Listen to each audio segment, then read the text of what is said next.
Bismillahirrahmanirrahim. Assalamualaikum warahmatullahi wabarakatuh.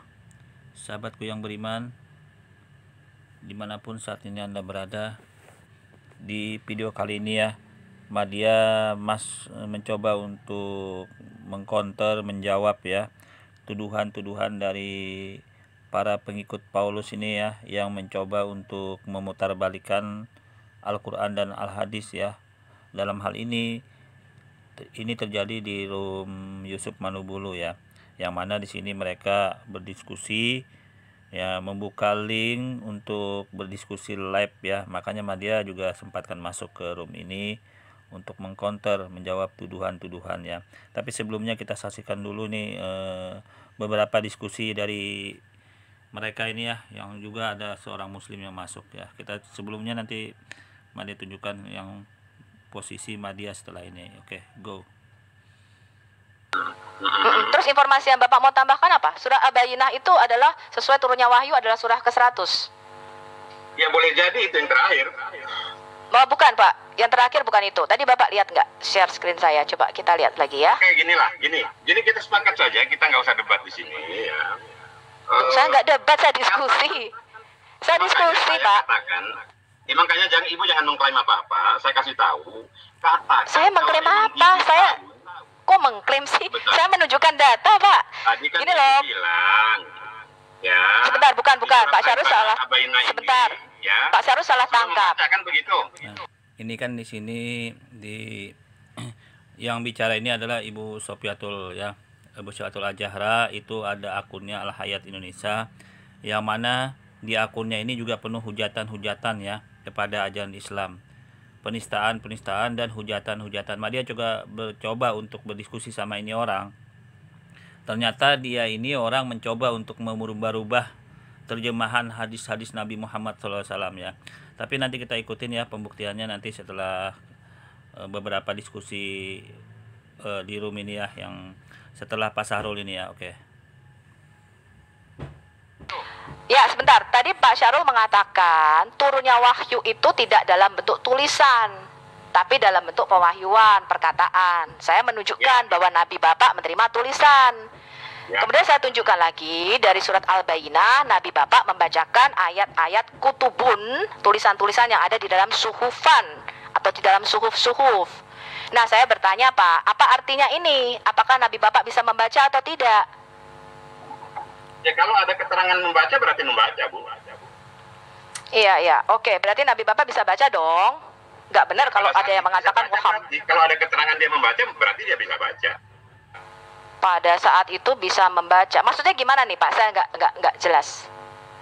Pada saat itu aja, pada saat surat Al-Bayyinah aja. Sebelumnya Nabi Bapak surat-surat sebelumnya nggak bisa baca begitu? Bisa begitu, bisa. Karena pada saat awal itu suruh baca nggak bisa baca. Ikro nggak bisa baca, apa yang aku baca? Oke, pada waktu pertama nggak bisa baca, terus Nabi Bapak belajar ya Pak ya untuk membaca. Oh iya ya, masuk akal. Betul Pak, memang kita harus selalu belajar Pak. Nah sekarang kita balik ke fokus ke tadi. Bapak mengatakan Isa bukan Yesus. Nah, saya mau tegaskan lagi Pak Syarul, mungkin bisa diberikan pencerahan kepada kami di sini. Ini kan kita agak mix. Dalam beberapa testimoni saya mengatakan saya itu selama menjadi Kristen saya tidak pernah mendengar pendeta, pastor, gereja itu membahas mengenai Quran dan Islam. Ya.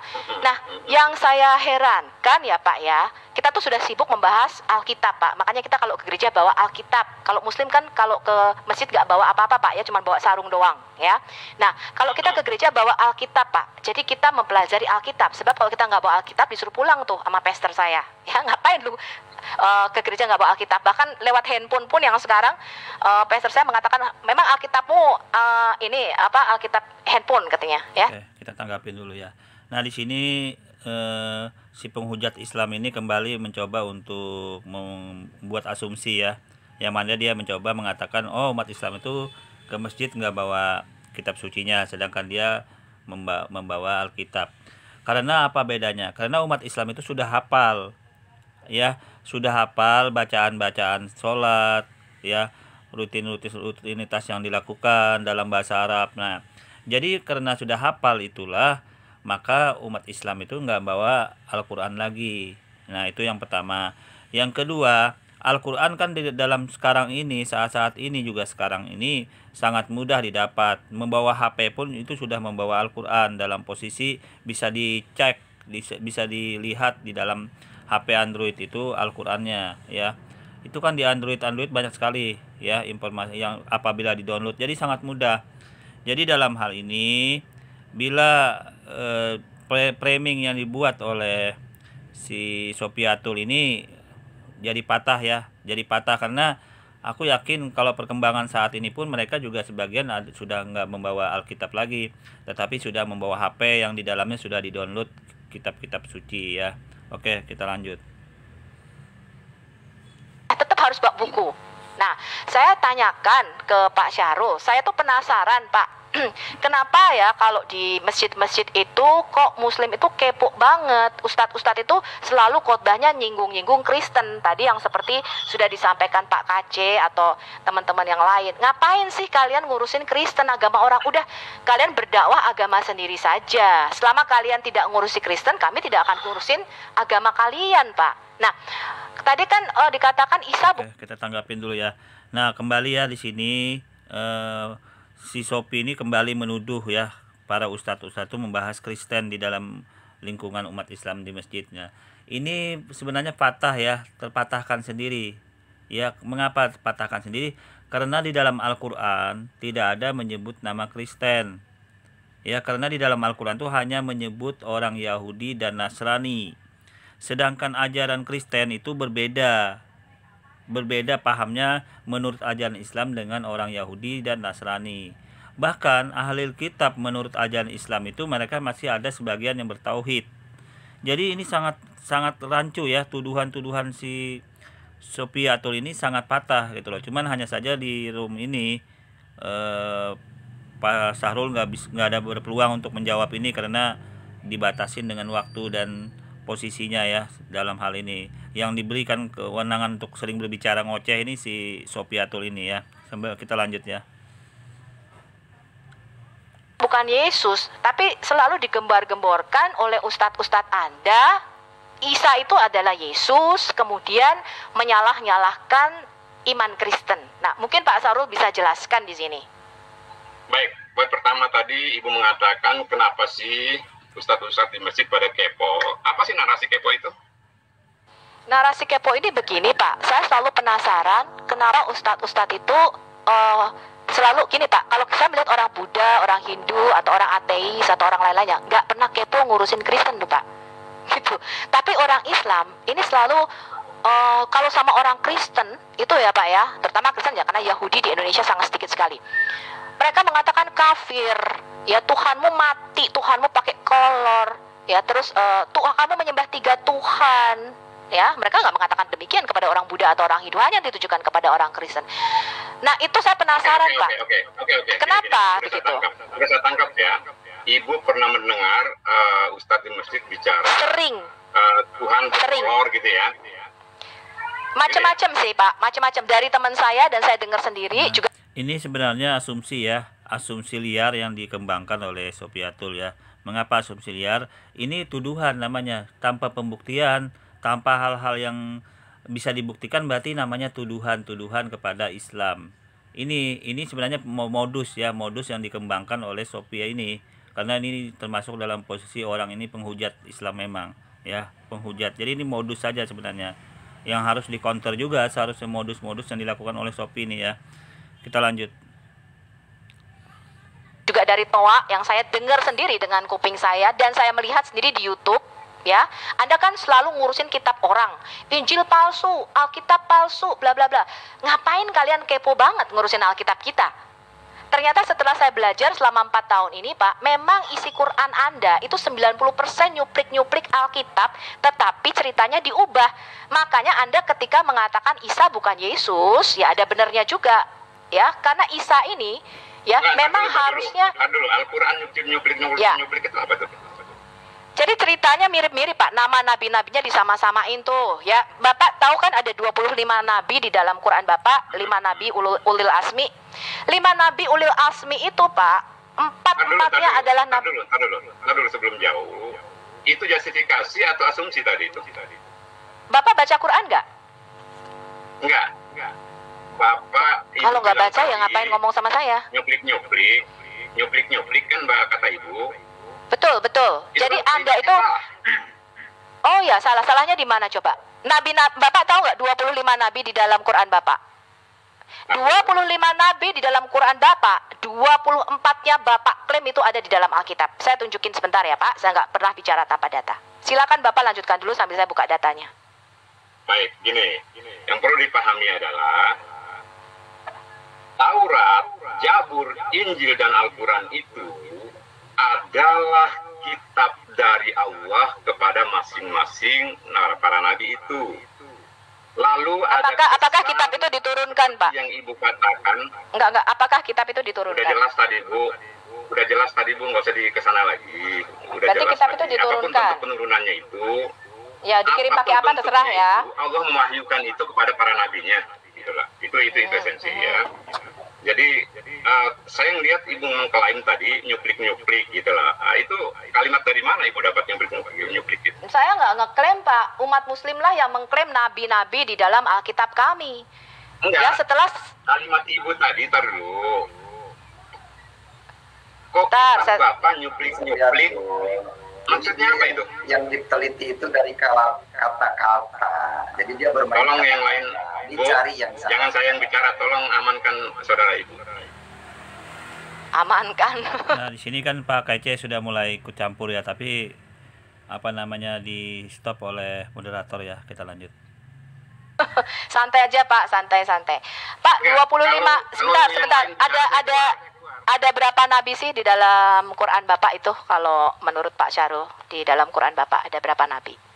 Sebetulnya itu bukan esensi buat kami. Mau 1000 nabi, mau 1 juta nabi, nggak ada esensi di situ. Gitu. Iya, tapi Esensi kenapa kami dari nabi? Kenapa Bapak mengutip bahwa 24 nabi itu merupakan nabinya yang ada di dalam Alkitab kita, Pak? Kemudian Bapak membuat narasi bahwa nabi-nabi, cerita nabi-nabi itu diubah, Pak, sehingga Bapak menyalahkan Alkitab Kristen. Kenapa begitu, Pak? Itu yang saya ingin tahu. Yang menyalahkan kitab itu bukan saya, tapi Allah sendiri mengatakan di dalam Al-Baqarah 79 itu, jangan mengatakan ini dari Allah, sementara itu tulisan tanganmu. Makanya Isa itu ditegur sama Allah, apa yang kamu katakan kepada umatmu sehingga mereka menuhankan kamu. Nah, itulah bentuk bahwa di situ ada perubahan firman Allah sendiri. Kalau gitu Quran apakah tulisan tangan manusia, apakah tulisan tangan Allah? Emang Allah mau nurun tulis ya manusia lah, Bu. Loh, tadi kan Bapak mengatakan Allah itu menegur para ahli kitab. Katanya kamu tuh keliru karena kamu sudah menulis kitab dengan tulisan tanganmu. Loh, kok salah? Ya sekarang saya tanya, apakah Quran itu tulisan tangan Allah apa tangan manusia? Kan Allah mengatakan ada manusia yang tulis kitab, dikatakan ini dari Allah, sementara itu tulisan mereka, dari pikiran mereka. Itu bukan hanya tangan, pikiran mereka maksudnya di situ. Loh, tapi begini Pak, sekarang saya tanya ke Bapak ya, mana kitab yang diturunkan oleh Allah ini yang merupakan tulisannya Allah? Di mana sekarang kitabnya? Al-Quran. Al-Quran bukan tulisannya Allah, Pak. Al-Quran itu perkataan Rasul yang mulia atau perkataan semua kitab saya katakan tadi perkataan Allah yang disampaikan kepada para nabi. Oke, sekarang saya tanya, apakah ketika diturunkan kitab Taurat, Zabur dan Injil itu penurunannya sama dengan ketika diturunkannya Quran? Bahwa Jibril mendiktekan kepada Musa, kemudian diturunkan dalam bahasa apa, Pak? Taurat, Zabur dan Injil ini?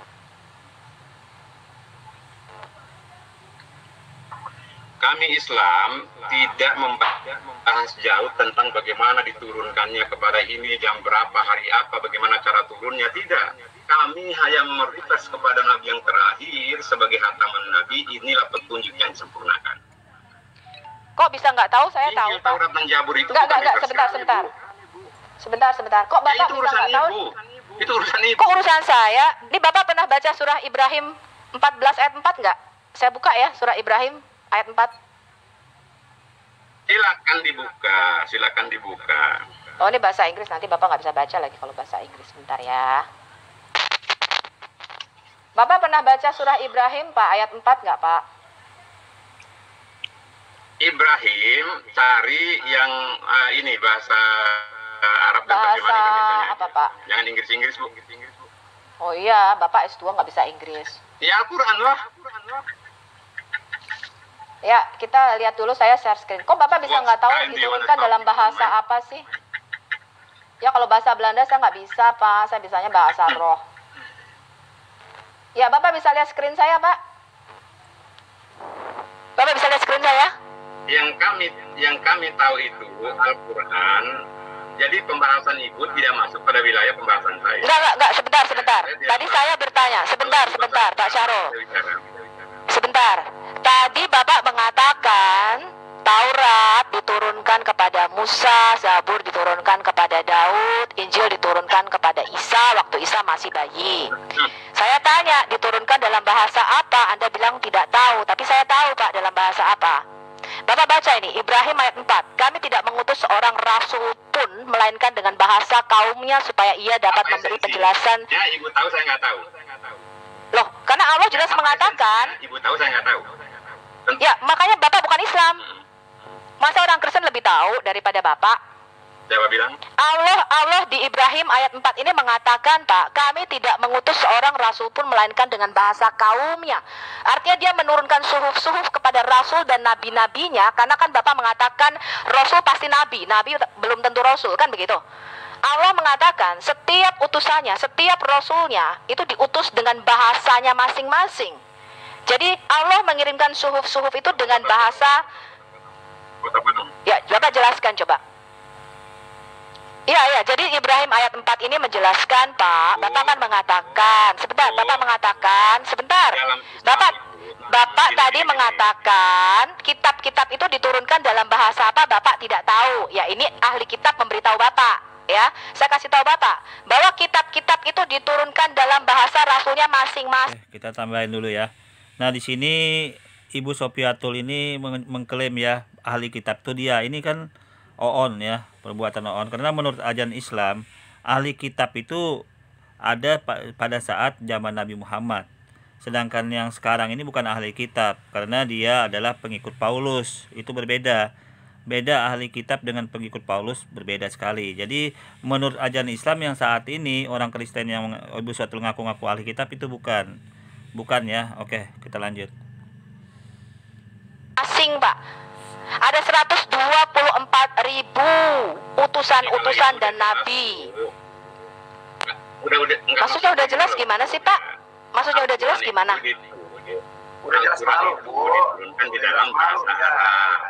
Nah, tentang nabi yang lain, ya jelas diturunkan kepada mereka dengan bahasa mereka masing-masing. Kok tadi Bapak nggak ngomong gitu sih? Kok tadi Bapak nggak ngomong gitu? Pak Syarul ini bisa aja. Tadi Bapak nggak ngomong gitu. Tadi Bapak bilang saya nggak tahu diturunkan dalam bahasa apa. Sekarang setelah Sofiatul menunjukkan surah Ibrahim ayat 4. Buat saya itu. Loh, lah Bapak berdialog dengan saya kok bukan esensi? Saya tanya, Bapak bisa jawab nggak? Kalau Bapak nggak bisa jawab, Bapak mengatakan maaf Sofiatul, saya belum bisa jawab, saya belajar lagi. Hancur. Jelas ya Pak Syarul? Jadi Allah Bapak itu atau bicara apa nih? Allah bicara Al-Quran dong. Kan kitab Taurat diturunkan itu ada nggak di dalam Quran Bapak? Ya kan udah jelas. Kan udah jelas di dalam Al-Quran itu Allah mengatakan menurunkan kitab itu atau sub itu sesuai dengan bahasa para nabi. Apalagi? Berarti kitab Taurat diturunkan dalam bahasa apa, Pak? Itu menurunkan atau memilih nabinya dari Jawa, berarti bahasa Jawa itu kitab, gitu loh. Oh, ada nabi dari bahasa Jawa. Ini kayaknya Pak Kacek nih salah satunya. Bisa jadi Pak Kacek. Artinya apa? Itulah yang namanya ilustrasi. Katanya sekolah, ilustrasi kok nggak paham. S2 hancur. Oke. Santai, tenang dulu Pak Syarul. Tarik nafas dulu Pak. Tarik nafas dulu Pak. Oke, Anda tanya yang lain. Ya. Saya tanya Iman dong. ngomong apa ya? Ada ide nggak Pak Amin Wijaya nih kayaknya nih. Ini guru saya salah satunya. Sembarang. Shalom semuanya. Shalom. Shalom, Pak Ini Amin. betapa karunia. Bu Sofi mau nanya, Bu Sofi pendidikan terakhir apa ya? Saya pendidikannya esteller, Pak. Nggak punya pendidikan. Saya seorang pembelajar. Oh, pantas. Pantas Sophia Tulni nggak punya pendidikan, ternyata esteller dia, nggak ada pendidikan, makanya. Oke, kita lanjut. Oh. Ya sebentar Pak Syarul, tenang, kita menyapa dulu Pak Amin. Ini guru saya, Pak Amin ini senior saya nih, debater senior saya. Pertanyaan esteller itu bisa menghancur membabak belurkan S2 ya Bu. Waduh, mantap, luar biasa ini. Mantap, Pak Kaci ketawa berbahagia itu. Amin. Ternyata kita punya seorang nabi di Jawa namanya Bapak KC. Beriman, Pak. Ya, sekarang kita bahas iman, Pak Syarul. Pak Syarul, kami mengasihimu Pak Syarul. Ya, kami mengasihimu. Jadi Bapak jangan salah sangka ya, saya mengasihi Pak Syarul. Ya, saya menghormati Pak Syarul. Oke, kita oke, ya. Amin, terima kasih ya. Sekarang kita mau ngomong yang esensi nih. Ya, kenapa Pak Syarul? Dalam kitab manapun menyembah kepada Allah itu neraka. Tidak Betul. Iya. Betul, saya setuju Pak Syarul. Bapak betul. Nah, sekarang kita mau bahas yang esensi. Bapak mau bahas apa coba? Ada ide nggak? Bapak mau bahas topiknya apa? Bu Sofi. Ya, Pak. Punya misi dia. Misinya ingin menyelamatkan umatnya, tetapi ilmunya dangkal. Oke, gini aja Pak Syarul. Ini kan sebentar. Bu Sofi, Iya. usul gak ketika Bu Sofi lagi berbicara kalau dipotong, bilang dong, yang sopan dong, orang lagi bicara jadi potong-potong gitu Bu Sofi. Jadi enak loh saya mendengar diskusinya. Bu Sofi belum ngomong udah dipotong-potong, gak enak diskusinya gitu Bu Sofi. Usul aja ya. Lanjut. Boleh, Amin, Ya, boleh. oke. Boleh, Min. Mau bicara, Min? Ya, Pak Amin mau ada usul apa yang mau didiskusikan? Monggo, Silakan, Min. mangga. Silakan, Min. Santai aja supaya pendengarnya enak, Pak. Kalau ribut nggak enak ya, kita santai aja. Kita edukasi masyarakat. Ya, benar Pak Ya. Syarul. Jadi gini, ketika diskusi kalau Ibu Sofi belum habis ngomong, tolong jangan dipotong-potong. Itu kan